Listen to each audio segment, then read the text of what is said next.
하나님의 은혜가 이 시간에도 여러분들 가운데 함께 하시기를 간절히 축원합니다. 참 잘 오셨습니다.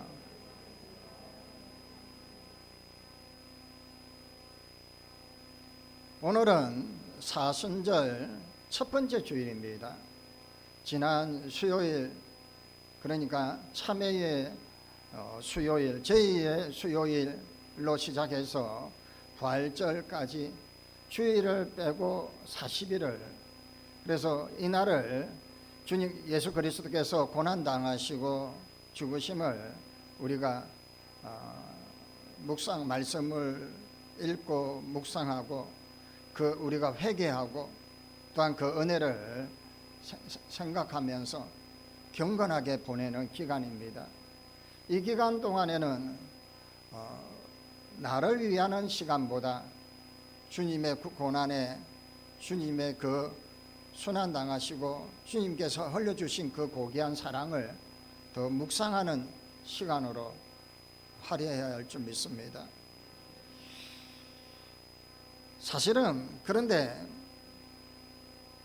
고난이라는 단어를 생각하면 쉬운 단어가 아니에요. 왜냐하면 고난을 묵상한다, 다들 어려워요. 왜냐? 우리가 살아가면서 이 고난이 원턴 원치 않던 다가오는 걸 다 바라지는 않습니다. 이 고난이 우리를 너무나도 힘들게 하고 고통의 자리로 몰아가기 때문에 그렇습니다. 예를 들어서 질병의 고난이 다가오기도 하고요, 경제적인 어려움의 고난이 다가오기도 합니다. 때로는 죽음의 아픔의 고통까지도 찾아오기도 합니다. 더 아픈 고통은 뭐냐면 공동체 가운데에서 신앙생활하는 성도들의 반응이 누가 어째서 아프다 하더라, 누가 사업을 해서 망했다 하더라, 이런 이야기를 수군거리는 소리 때문에 사실은 너무나도 고통스럽고, 혹여나 내가 쟤 때문에 일어나, 심지어 자기를 정죄하면서까지 더 깊은 고통의 자리로 나가기도 합니다. 가만히 보면 때로는 물론 고난이 이게 죄로 인함도 있고 그렇지 않을 수도 있다는 거죠. 어떤 분은 충성되게 열심히 시간을 내어 물질을 들여 모든 열정을 들여 하나님 앞에 충성했는데 어떻게 내게 고난이 닥칠까? 우리가 어떻게 이 고난을 해석하고 적용할 수 있을까? 참 고민입니다. 그런데 한 예로 보면 요셉도 창세기에 보면 요셉의 이야기도 고난의 연속이었습니다. 모든 사건마다 고난이었죠. 제일 마지막에 하나님이 열어주신 그 사건 말고는 형들에게 따돌림을 당하고, 그리고는 종으로 팔려갑니다. 심지어 최선을 다했지만 누명을 쓰고 감옥까지 들어갑니다. 계속 고난의 연속이었죠. 그럼에도 불구하고 하나님이 이 요셉의 고난을 통해서 하나님이 하시고자 하는 일들을 나중에 요셉은 깨닫게 됩니다. 우리는 고난을 어떻게 바라보고 해석해야 할까? 오늘 주신 말씀은 고난을 초월하는 삶에 대해서, 정말 우리가 우리 앞에 있는 이 당면한 이 고난을 어떻게 하면 초월하는 삶으로 나아갈 수 있을지 한번 말씀 안으로 들어가서 은혜 받는 시간 되시기를 주의 이름으로 간절히 축원합니다. 오늘 본문을 보면 18절에 그리스도께서 죄를 위하여 고난당하시고 죽임을 당한 사건을 기록하고 있어요. 18절 상반에 보면 그리스도께서 단번에 죄를 위하여 죽으사 의인으로서 불의한 자를 대신하셨다라는 것.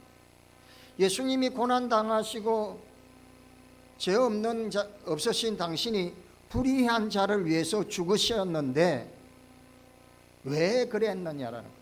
왜 당신이 고난 당하고 죽으셨다는 거예요. 그것은 하나님이 우리를 하나님 앞으로 인도하시기 위함이다라는 거예요. 할렐루야. 그래서 예수님은 우리를 하나님께로 인도하시기 위해서 당신이 고난 당하시고 죽으셨다라는 거예요. 그리고는 예수님이 죽으심만 아니라 죽음에서 끝나지 아니하고 다시금 영으로 살리심을 받고 육은 죽었지만 영으로 옥에 갇힌 자들을 향하여 복음을 전합니다. 지금은 따지고 보면 우리가 이 세상 가운데에 옥에 갇힌 자와 같은 삶을 살아가고 있어요. 수많은 복음을 전하든 전하지 않든 여하튼 우리가 갇혀 있고 억눌려져 있는 거예요. 심지어 당시에는 수많은 고난 가운데서 핍박으로 인하여서 옥에 갇힌 자들을 향하여 이 사도 바울이 베드로 사도가 전하는 이야기입니다. 뭐냐? 왜 이 말씀을 기록했을까? 고난을 통해서 얻어지는 것이 무엇일까라는. 베드로 사도는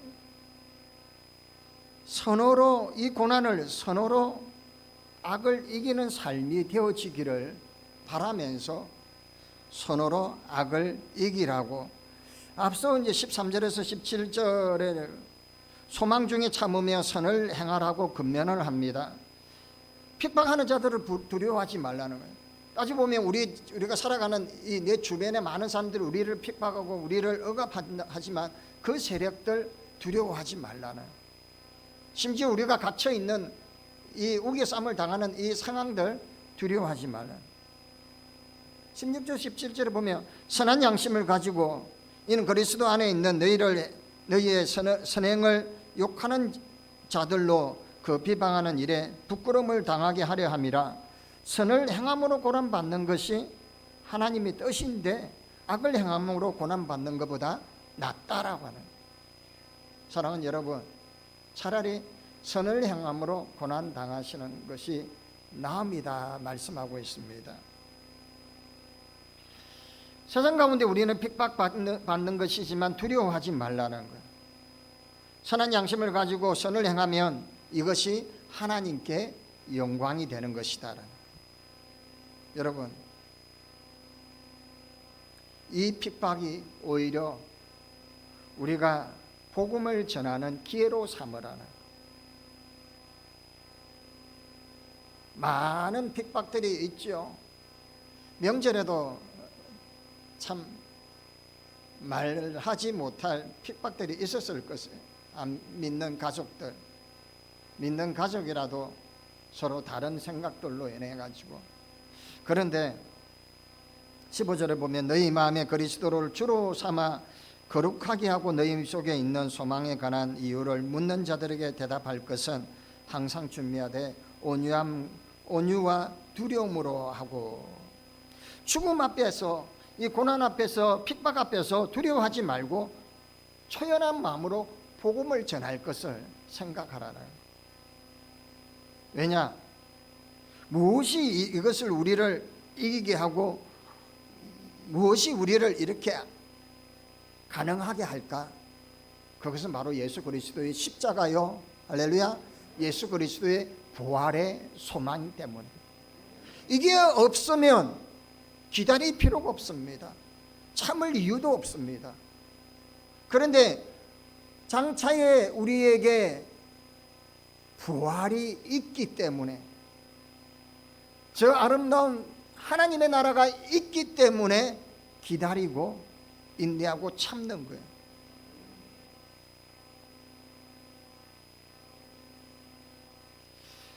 고난과 핍박 중에서도 끝까지 인내하는 신앙, 그 가운데 우리는 복음을 전파할 수 있는, 이게 바로 고난을 초월하는 신앙의 삶이 될 줄 믿습니다. 고난을 초월하고 극복하는 이 삶이 과연 우리 삶에 가능할까? 이 환경을 초월하며, 사실 예수님이 고난을 당하심에 그 고난 당하심이 자기의 죄로 인해서 고난을 당하셨느냐? 아니라는 거예요. 예수님이 징벌을 받아서 고난 당하시고 허물이 많아서 그러시고 죄가 가득해서 그러신 것이 아니라는 거예요. 그는 우리의 죄 때문에, 우리의 허물 때문에, 우리의 이 악함 때문에 대신 징계도 당하시고, 이사야 53장 4절에서 5절 한번 보시면, 그는 실로 우리의 질고를 지고 우리의 슬픔을 당하였거늘 우리는 생각하기를 그는 징벌을 받아 하나님께 맞으며 고난을 당한다 하였노라. 그가 찔림은 우리의 허물이 때문이요 그가 상함은 우리의 죄악 때문이라. 그가 징계를 받음으로 우리는 평화를 누리고 그가 째찌게 맞음으로 우리는 나음을 받았도다. 할렐루야. 베드로는 이 사실을 기억하며 우리에게 기억하라고 합니다. 주님은 우리를 위해서 고난을 받으시, 죽음도 두려워하지 않았습니다. 왜냐? 부활의 승리가 있기 때문에 그렇습니다. 우리가 사순절 지난 수요일부터 시작하면서 이제 주님의 고난과 주님의 그 무한하신 사랑을 묵상하면서, 이것이 우리가 지금 당장 이 고난 가운데, 어쩌면 육신의 고통 가운데, 경제적인 어려움 가운데, 정말 감당할 수 없는 삶의 이 무게 가운데에서도 이것을 이겨낼 수 있는 힘이 뭐냐면, 주님이 우리를 위해서 아낌없이 고난당하시고 그 고귀한 피를 흘려주신 것처럼 우리도 저 십자가 바라보고 부활의 소망을 바라보며 달려갈 수 있기를 바랍니다. 그럼 오늘날 정말 어떠한 사람들이 이런 삶을 살았을까? 초대교회의 핍박뿐만 아니라 우리는 뭐 육체적으로, 경제적으로, 어떤 삶적으로 많은 어려움들이 있는데, 어느 집사님이 고백을 같이 한번 나눠보겠습니다. 신앙생활도 열심히 합니다. 예배를 빠뜨리지 않습니다. 기도생활, 헌신하는 봉사생활, 엄청나게 나눔의 생활 또한도 잘하던 분이었어요. 그런데 이 집사님 앞에 암이라는 선고가 내려지게 됩니다. 순간 이 집사님은 너무나도 황망스럽고 하나님 앞에 기도합니다. 하나님, 왜 나에게 이 고난이 옵니까? 하나님, 내가 달려왔던 이 삶이 어떤 삶이기에 이런 고통이 있습니까? 처음에는 절망스럽고 원망스럽고 참 너무나도 속이 상했습니다. 그런데 기도합니다. 기도 가운데 하나님이 의사의 손길을 통하여서 잘 수술되게 하고, 물론 계속 치료는 받아야 되는 거예요. 그러면서도 이 집사님은 기도합니다. 하나님이 왜 나에게 이 고통을 주셨을까? 이 고난을 주셨을까? 우리 모두도 생각하는 부분들 아니겠습니까? 항변 아닌 항변으로 기도를 합니다. 심지어 시편 41편 4절에 이런 기도를 하죠. 내가 말하기를 여호와여 내게 은혜를 베푸소서, 내가 주께 범죄하였사오니 나를 고치소서. 물론 이 집사님은 크게 잘못한 게 없어요. 그런데 하나님이 그를 통하여서 하시고자 하는 것을 깨닫게 됩니다. 상한 영혼을 향하여 고통당하는 자들을 향하여, 절망 가운데 있는 자들을 향하여 그 끝자락에 가본 사람만이 그 영혼을 품을 수 있고, 죄송하지만 가부가 가부 심정을 안다 하잖아요. 뭐 오해는 하지 마시고요. 그만큼 아픈 사람이, 아파봤던 사람이 아픈 사람의 마음을 아는 거예요. 저 밑바닥을 찍고 허우적거려 봤던 사람이 그 심정을 아는 거예요. 그래서 내가 이 당하는 것을 통하여서, 저도 그러지 않습니까? 3년 동안 우리 코로나로 인해서 많은 사람들 다 그렇게 힘들었죠.